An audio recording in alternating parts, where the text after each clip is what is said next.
as it helps the channel so much. Comment down below what you think of the semi-finals coming up and subscribe to the channel. Okay, let's move on to the first semi-final, which is Italy versus Spain on Tuesday at 8 p.m. A very interesting game. Now, this is the team that I've gone for. Donnarumma in net. I think that's standard. He's been very good this tournament. Toleranzo at right back. Bonucci and Chiellini as centre backs. They've been very good as well. And Emerson coming in for Spinazzola. I'm pretty sure he's going to be absolutely devastated because Spinazzola, because he's been absolutely amazing for them down the left hand side, should I say. However, Emerson I do think will come in as he has played before. Jorginho as the CDM, he's been very good as well, distributing the ball this tournament from his deep line role, and he does a similar job for Chelsea as well, almost as a regista, but a bit more involved in play as well. So I think Jorginho is going to be very key in this game as well. But yeah, Jorginho will be playing, I think, and then midfield three will be very. We'll see how good they are because of course they're going to go up against Spain, but they're going to be in their faces. They're going to be competing with Spain because they are three top level central midfielders. Then we've got Berardi on the right, Insigne on the left, and Immobile as the striker, and that's what I think Mancini will go with. I think Mancini has the rotation of this side on lock. I think he's doing very, very well, managing this side with some of the plays he's got available. Looking at the Spain side, potentially who could play, we've got Unai Simon in goal, Azpilicueta at right back, Laporte and Pau Torres as centre backs, and Alaba as the left back. I think Alaba's, I don't think he's been that good this tournament. I think he's been the main, like the only player I can really recognise from this side, because it's this side has had such an overhaul in the last 10 years, and it's not as good as it used to be. But Alba's the only player I can really resonate with, as well as Sergio Busquets. Obviously, Busquets has played for Barcelona for over 10 years now. He's done his thing as well, but Alba, yeah, I'm sure he'll be playing. Then we've got Pedrino as well, and Koke. I think I put in Pedrino, I think it's Petri. And then the front three of not Pau Torres, Ferran Torres, Sarabia, and Morata. It'll be interesting to see how Spain play in this game if they dominate the ball, because Italy are very, very good at closing down spaces, also just defending. They have a team that they just look passionate to me. They look like they will enjoy defending. They've got two centre backs that love defending, so I don't think a low block is or a mid block at the minimum is bad for Italy in this game. But we'll see how that goes anyway. And my prediction for this game is Italy 1, Spain 0. I think Italy will go through to the final. Next game we have is England versus Denmark.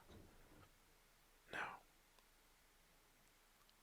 this is what I believe Denmark will go with. I think I've got Schmeichel, legendary Schmeichel in there, but I think obviously Kasper Schmeichel is going to be in goal. He's been decent this tournament as well. Denmark haven't got this far without a good defence, and they initially played a back two in the first two games. I think they started with a back two, but they've transitioned to a back three.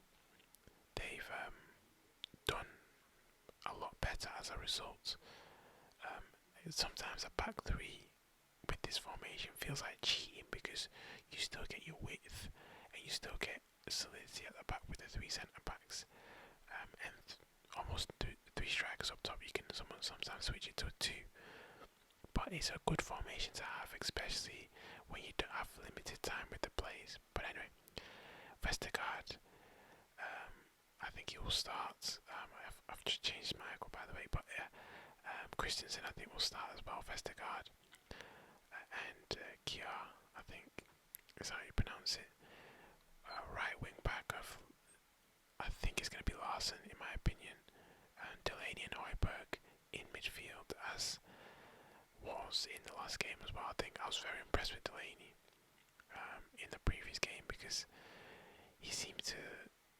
I've watched him for Dortmund and he doesn't seem like a standout player, but he seems to fit very well into this Denmark side, and it's nice to watch him play.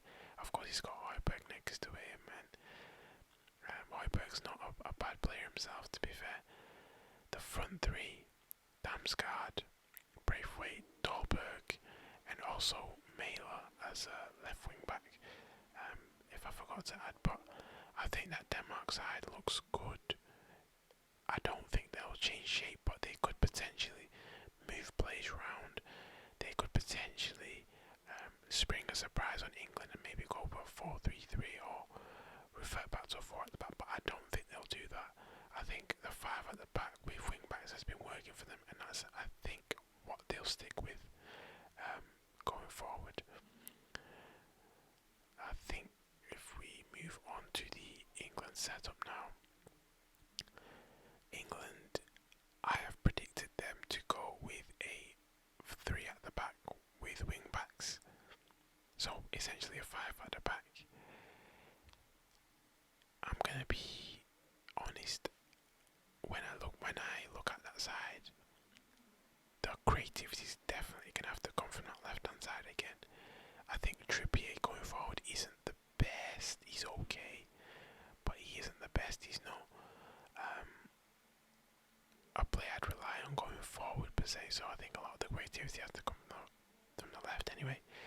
Pickford in goal, Walker as the right centre back, Stones central centre back, and Maguire left centre back. In front of them, Rice and Phillips, as has been all tournament. Trippier at right wing back, and Luke Shaw as the left wing back. They'll be very important in this game to track the wing backs. Foden as the right winger, almost Sterling left winger, and Kane up top. This game is going to be very interesting. I think Southgate will go with this formation. I wouldn't go with this formation, but I think that's what Southgate would go for. I didn't go for the formations in the previous preview that I did with Denmark, so go check that out anyway. We did discuss Denmark, but my prediction for this game is a 2-0 victory for England. I think England will keep another clean sheet. I think that team is defensively solid and will find a way to score again, as we normally do. I would start Jack Grealish, but that's just me anyway. We're running out of time on this preview. As I said before, please like the video, subscribe to the channel. We're going to be doing a preview of both games, of both games after they're done. So stay tuned, stay locked in, and I'll catch you on the next video.